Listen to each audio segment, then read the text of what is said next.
Hello, welcome back to my channel. And today in this video I will talk about what did actually the East India Company did uh, to impose English in India. This is actually UGC NET paper 2 English literature.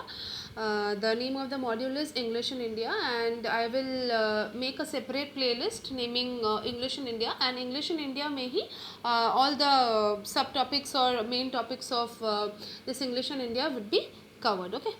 So this is the first one.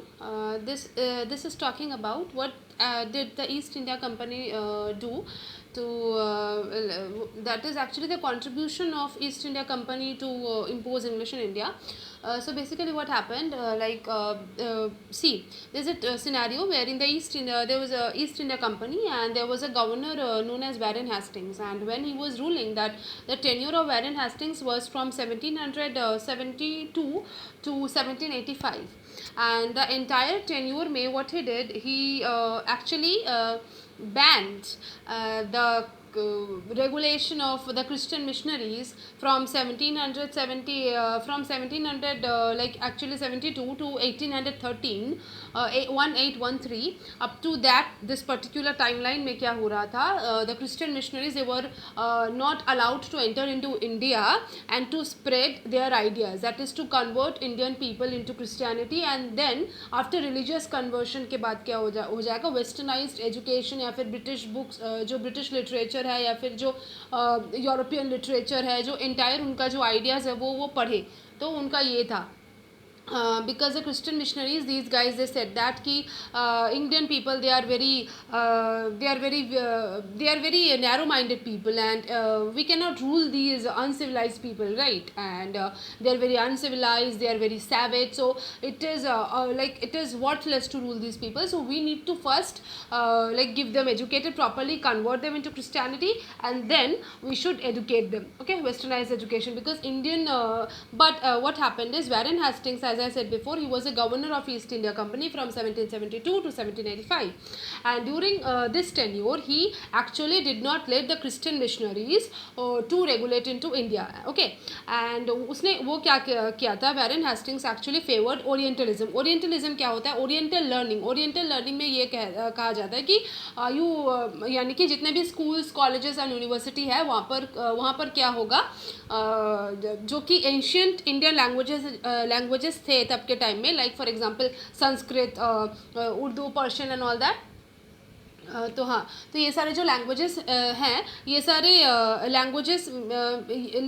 Languages ही पढ़ाए जाएंगे colleges में. Like oriental learning क्या होता है कि for example एक school है, ठीक है, उसमें अगर मीडियम ऑफ इंस्ट्रक्शन संस्कृत में होगा, या तो मीडियम ऑफ इंस्ट्रक्शन पर्शियन में होगा, या फिर दूसरा उर्दू में भी हो सकता है. जितने भी सबसे पुराने इंडियन लैंग्वेजेस थे, क्लासिकल इंडियन लैंग्वेजेस थे तब के टाइम में, like for example Sanskrit, Persian, Urdu and all that, तो ये सारे लैंग्वेजेस में ही मीडियम ऑफ इंस्ट्रक्शन होगा, सारे सब्जेक्ट्स में वही लैंग्वेजेस में पढ़ाए जाएंगे. ठीक है, तो ये था oriental. So orientals favour the oriental, जो ओरिएंटल लर्निंग के फेवर में थे, वो ये कहते थे कि you don't need to change convert the people of India into Christianity, or you don't need to educate them into English as a medium of instruction, या फिर English as a subject होने की ज़रूरत है. क्यों है? Because Indian people are so innocent, so leave them at their condition. उन्हें change मत कीजिए आप ज़बरदस्ती, फोर्सफुली उन्हें ना ही रिलीजियसली कन्वर्जन कीजिए, रिलीजियस वे में कन्वर्ट कीजिए क्रिश्चियनिटी पे, ना ही उन्हें इंग्लिश पढ़ा के कुछ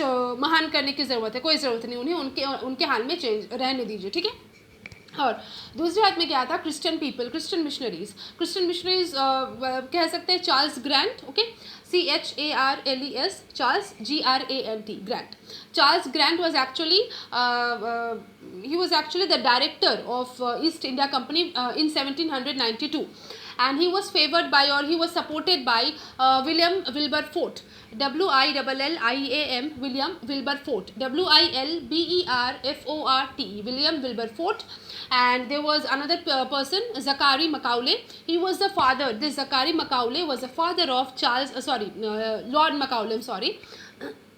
तो this Zachary Macaulay was the father of Lord Macaulay, Lord Babington Macaulay, जिसने later on जो मिनट है, मकाउलेस मिनट के नाम से हम लोग जानते हैं, उन्होंने 1835 में एक बुक लिखा था मकाउलेस मिनट, उसके बारे में भी हम लोग पढ़ेंगे। लेकिन अभी Zachary Macaulay was a father of Lord Macaulay, Zachary ZACHARY Zachary and MACAULAY, okay. तो ये थे, ये सारे जैसे William Wilberforce, as I said, Zachary Macaulay, Charles Grant, all this people ये क्रिश्चियन मिशनरीज थे, ठीक है। क्रिश्चियन मिशनरी, उनका ये आइडिया था कि Indian people are very uncivilised, very savage, uneducated है, उनका माइंड में कुछ भी अजीब सा चलते रहता है, और वो बहुत वीक पीपल है, वो बहुत ही नैरो माइंडसेट है उनका, बहुत सोशल इविल्स है सोसाइटी में, जैसे कि पहले कास्ट सिस्टम जो पहले था, फिर जैसे ये कह सकते हैं सती सिस्टम था, और बहुत सारे सती सिस्टम बोल सकते हैं, सती, हाँ सती जो था ना, सती विल वो बोलते हैं। फिर उसके बाद जैसे विडो रीमैरेज, ये सारे बहुत सारे, विडो का रीमैरेज नहीं होगा, ये सारी चीज़ें, बहुत सारे इविल्स है, सोशल इविल्स है। और ये सारी जो चीज़ें थी, ये सब ब्राह्मणिकल टेक्स्ट में, ओरिएंटल लर्निंग में ही होता है। ओरिएंटल लर्निंग में क्या होता है, जितने भी स्कूल्स कॉलेजेस थे उसमें जितने भी सब्जेक्ट्स थे वो, और मीडियम ऑफ इंस्ट्रक्शन वो इधर संस्कृत था, इधर उर्दू या फिर पर्शियन ऐसे करके था, संस्कृत था बेसिकली, है। और यही लड़ाई हो रहा था कि कौन सा लैंग्वेज होना चाहिए मीडियम ऑफ इंस्ट्रक्शन। पहले तो जितने भी कॉलेजेस थे वहाँ पर संस्कृत में पढ़ाया जाता था, तो संस्कृत में ही ब्राह्मणिकल टेक्स्ट होता है, तो उसी टेक्स्ट में ये सारे सोशल इविल्स आते हैं, पढ़ाए जाते हैं, कास्ट सिस्टम है, हायरार्की एंड ऑल दैट, ठीक है। तो इसीलिए क्या हो रहा था, एक तरफ था क्रिश्चियन मिशनरी, और एक जो कि जैसे मैंने बताया Charles Grant, William Wilberforce and Zachary Macaulay and all this people, और एक तरफ था हाँ, और एक तरफ कौन थे, और एक तरफ थे वैरन हेस्टिंग्स, और जो ईस्ट इंडिया कंपनी है, यानी कि उनके साथ जो सपोर्टर्स थे, ठीक है। तो there was a battle between the Christian missionary and the government. Christian missionary they wanted to come to India and to spread English education, okay, English as a medium of instruction, entire जितने भी study होगा, जितने भी subjects पढ़ाए जाएंगे English में होने चाहिए। तो उनको ये माइंडसेट था कि उन्हें वेस्टर्नाइज एजुकेशन दिया जाए, उन्हें इंग्लिश में पढ़ाया जाए, ठीक है। इंग्लिश का जो वेस्टर्न जो जैसे होता है यूरोप, जैसे यूरोप कंट्री, यूरोपियन कंट्री जैसे कि ब्रिटेन है, यहाँ पर जितने भी लिटरेचर पब्लिश होते हैं, या फिर जो वाइट लोग, फॉरेन जो वाइट्स है, जितने भी वाइट्स थे तब के, जैसे ब्रिटिशर्स थे, तो उन्होंने जो भी वर्क पब्लिश करता है, तो वो सारे वर्क्स को पढ़ना चाहिए, वो सारे वर्क्स इंडियन पीपल पढ़े, वो सारे लिटरेचर पढ़े, तब क्या हो जाएगा, उनका माइंड जो है वो नैरो माइंड से ब्रॉड माइंड होगा, ठीक है।